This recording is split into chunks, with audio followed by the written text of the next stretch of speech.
పచ్చాని కొబ్బరికాయ వెచ్చాని నెయ్యిని పోసి కర్పూర ధూపం వేసి ఇష్టంగా ఇరుముడి కడతాం.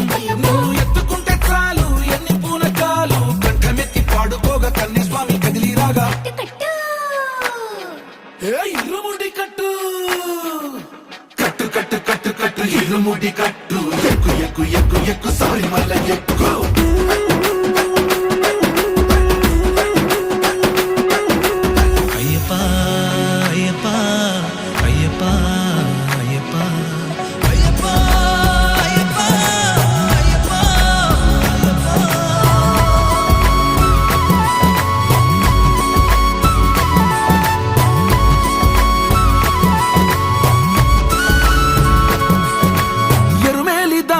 వస్తాం పంబలో నమూనకే వేస్తాం అప్పాచి మేడు